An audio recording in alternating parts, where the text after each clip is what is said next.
विमल बहुत परेशान था। उसे समझ में नहीं आ रहा था कि वो इस परिस्थिति से कैसे निपटे।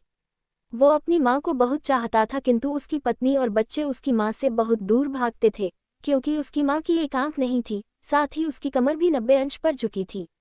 वैसे वह अपना काम सब खुद कर लेती है, किंतु फिर भी वो उसकी पत्नी और बच्चों के लिए हमेशा खटकती है। दादी, आप ऊपर के कमरे में जाओ, मेरे दोस्त आ रहे हैं, विमल के बेटे अखिल ने बड़े बेरुखी से कहा।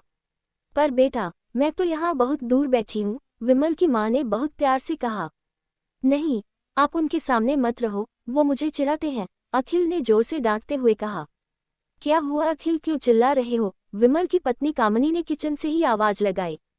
देखो ना माँ, ये दादी यही ड्राइंग रूम में बैठी हैं और मेरे दोस्त आ रहे हैं, अखिल ने शिकायत भरे लहजे में कहा।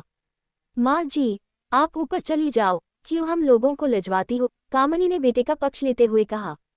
बेचारी सरस्वती चुपचाप उठकर जीने के सहारे ऊपर जाने लगी। कमर झुकी होने के कारण उन्हें ऊपर चढ़ने में बहुत परेशानी हो रही थी, किंतु वो पूरी ताकत से ऊपर के एक अकेले कोने वाले कमरे में जाकर बैठ गई।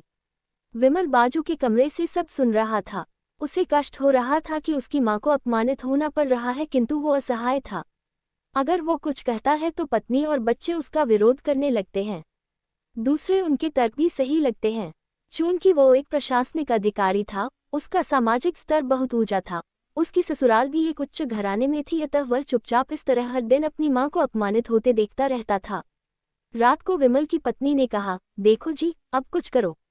कल कलेक्टर साहब की पत्नी आई थी। माँ जी अपनी देशी धुनधारा में उनसे मिली। मुझे बहुत शर्म आ रही थी बताते हुए कि ये मेरी सास हैं।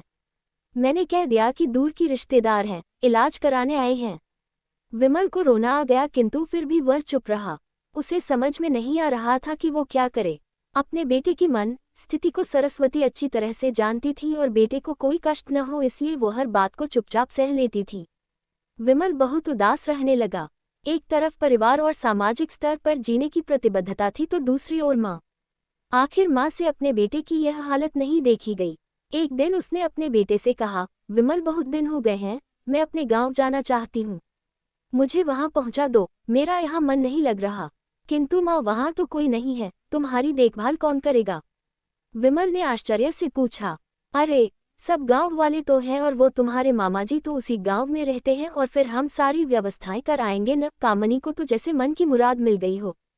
हाँ बेटा, बहू सही कह रही है, सरस्वती ने लंबी सांस लेते हुए कहा। विमल जानता था कि गांव में मां की देखभाल करने वाला कोई नहीं है, लेकिन अपनी पत्नी की जिद के कारण वह अपनी मां को गांव छोड़ने पर विवश हो गया। मां को गांव छोड़कर आते वक्त उसे रोना आ रहा था तथा अपनी बेबसी पर गुस्सा भी आ रहा था, किंतु परिवार, पत्नी और समाज ने उसके इन मनोभावों को दबा दिया और वो सुकून सा महसूस करने लगा। कुछ दिनों के बाद उसके चाचा, जो अमेरिका में रहते थे, आने वाले थे। जब विमल बहुत छोटा था, उसके पिता जीवित थे तब वो भारत आए थे और उसके बाद वो अब भारत आने वाले थे। पूरा परिवार और आस पड़ोस बहुत उत्साहित था। अमेरिका से विमल के डॉक्टर चाचा आ रहे थे। डॉक्टर रमेश ने जैसे ही घर में कदम रखा, सबने मिलकर बहुत उत्साह से उनका स्वागत किया। क्यों विमल भाभी नहीं दिख रही, कहाँ हैं?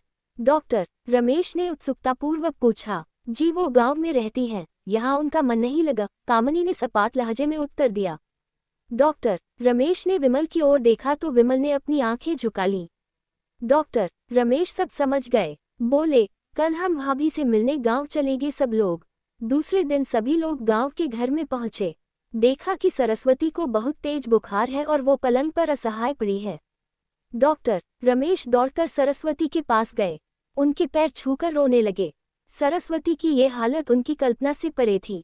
वाह बेटा विमल, तूने तो नाम उजागर कर दिया। अपनी माँ की ये हालत देखकर तुझे तो शर्म भी नहीं आ रही होगी। डॉक्टर रमेश ने विमल को लगभग डांटते हुए कहा। नहीं देवर जी, विमल का कोई दोष नहीं है, मैं खुद गांव आई थी। सरस्वती ने अपने बेटे का बचाव किया। मुझे सब पता चल गया भाभी, आप चुप रहो। क्यों बहू, तुम्हें अपनी सास की कुरूपता पसंद नहीं है? समाज में तुम्हें नीचा देखना पड़ता है ना? डॉक्टर रमेश ने कामनी की ओर व्यंग्य से देखा। कामनी निरुत्तर होकर विमल को देखने लगी। आज तुम जिस सामाजिक स्तर पर हो, वो इन्हीं के संघर्षों की देन है। और बेटा विमल, तुम्हें शायद मालूम न हो कि बचपन में जब तुम 1 साल के थे तब छत से नीचे गिरने के कारण तुम्हारी एक आंख फूट गई थी और तुम्हारी रीढ़ की हड्डी में भी समस्या थी। तब तुम्हारी इस क्रूप माँ ने अपनी एक आंख और अपना बोन मेरो तुम्हें देकर इतना सुंदर स्वरूप दिया था। कामनी बेटा, इतने सालों तक संघर्ष करके बेटे को प्रशासनिक अधिकारी बनाने वाली इस संघर्षशील औरत की तुम लोगों ने ये दशा कर दी। तुम्हें ईश्वर कभी माफ नहीं करेगा। डॉक्टर रमेश की आंखों से अश्रु जलधारा बह रही थी। अब भाभी, आप मेरे साथ अमेरिका जाएंगी, यहाँ इन स्वार्थी लोगों के बीच नहीं रहेंगी। डॉक्टर रमेश ने सरस्वती से कहा। विमल को तो काटो तो खून नहीं था। डॉक्टर रमेश जो उसके चाचा थे, उन्होंने जो राज बताया उसके बाद तो विमल को यही लग रहा था कि उससे ज्यादा पापी इंसान इस दुनिया में कोई और है ही नहीं। वह दौड़ता गया और माँ सरस्वती के कदमों से लिपट गया। माँ, मेरा अपराध अक्षम्य है। मैं जानबूझकर चुप्पी साधे रहा, आपका अपमान करवाता रहा। अब सिर्फ आप ही उस घर में मेरे साथ रहेंगी और कोई नहीं। विमल ने आग्नेय दृष्टि से अपनी पत्नी और बच्चों को देखा। कामनी को भी बहुत पश्चाताप हो रहा था, किंतु उसकी हिम्मत नहीं हो रही थी कि वो सरस्वती से आंख मिलाए। सरस्वती ने कामनी की मन स्थिति को समझकर उसको पुचकारते हुए अपने पास बुलाया और विमल को डांटते हुए कहा, खबरदार, जो मेरी बहू को मुझसे अलग करने की कोशिश की तो तुझे ही घर से बाहर निकाल दूंगी।